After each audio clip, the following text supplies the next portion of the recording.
Priyanka home কিচেনে সকলকে স্বাগত জানাই। তো আজ আমি বানাবো একটি মজাদার রেসিপি, একদম টেস্টি। তো তার জন্য এখানে আমি নিয়েছি পাউরুটি, আর এখানে নিয়েছি দুটো ডিম, আর এখানে আছে কর্নফ্লেক্সের গুঁড়ো। কর্নফ্লেক্সটা আমি এখানে ভালো করে গুঁড়ো করে নিয়েছি। তো চলো এবার আমি রেসিপিটা বানানো স্টার্ট করে দিই। তো আমি একটা পুর বানাবো, তার জন্য এখানে কিছু মটর কলাই আর আলু সিদ্ধ করে নিয়েছি। এবারে এতে আমি দিয়ে দেব কিছু মশলা। অল্প দিয়ে দিচ্ছি ধনে গুঁড়ো, লঙ্কা গুঁড়ো, অল্প হলুদ গুঁড়ো, জিরে গুঁড়ো, চাট মশলা অল্প, গরম মশলা অল্প, কাঁচা লঙ্কা কুচি, ধনে পাতা কুচি,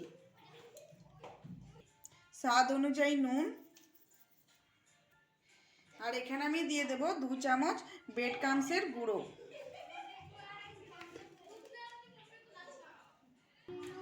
আর এখানে আমি অল্প দিয়ে দেব সাদা তেল। তো এবারে হাত দিয়ে এগুলো ভালো করে মিশিয়ে নেব।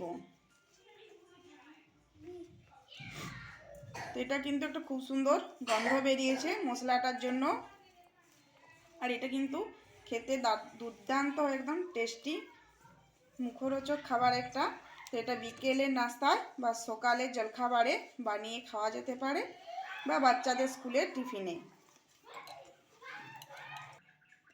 তো এখান থেকে অল্প অল্প নিয়ে এইভাবে আমি গোল গোল করে নেব।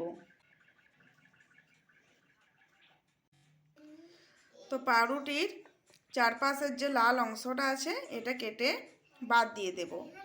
তো প্রত্যেকটা পাউরুটির পিসকে এভাবে করে আমি কেটে নেব।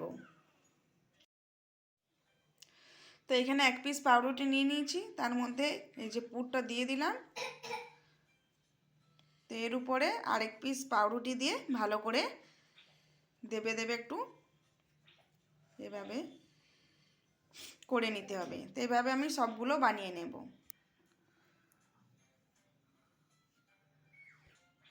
তো এবারে ডিম দুটো ফাটিয়ে নেব।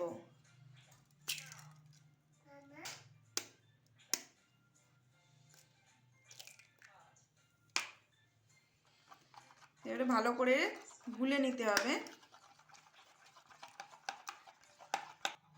তো এখানে দিয়ে দেব 1 চামচ কর্নফ্লাওয়ারের গুঁড়ো আর অল্প নুন। এবারে সবগুলো ভালো করে ফেটিয়ে নিতে হবে।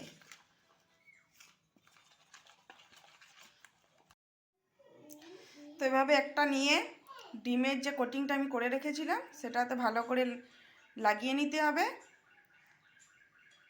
তারপরে যে কর্নফ্লেক্সের গুঁড়োটা করে রেখেছি ওটাও খুব ভালো করে এটার মধ্যে লাগিয়ে দেব।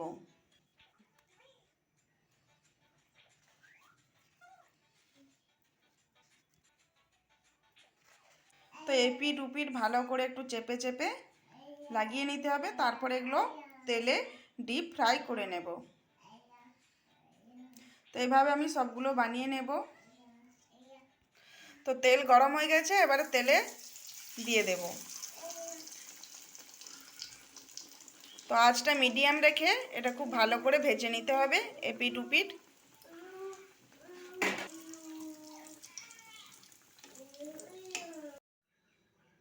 তো এই যে দেখো এখানে আমি সবগুলো ভেজে নিয়েছি, আর দেখতে পাচ্ছ কতটা সুন্দর লাগছে আর কতটা লোভনীয় খেতে। কিন্তু এটা খুবই সুন্দর হয়েছে, আর কতটা ক্রিপসি হয়েছে আওয়াজটা শুনেই তো বুঝতে পারছো। তো আজকের এই রেসিপিটা কেমন লাগলো অবশ্যই কমেন্ট করে জানাবে, আর যদি ভালো লেগে থাকে তো আমার চ্যানেলটা সাবস্ক্রাইব করে দেবে। তো ভালো থেকো, সুস্থ থেকো, আরও আসছি একটা দারুণ রেসিপি নিয়ে।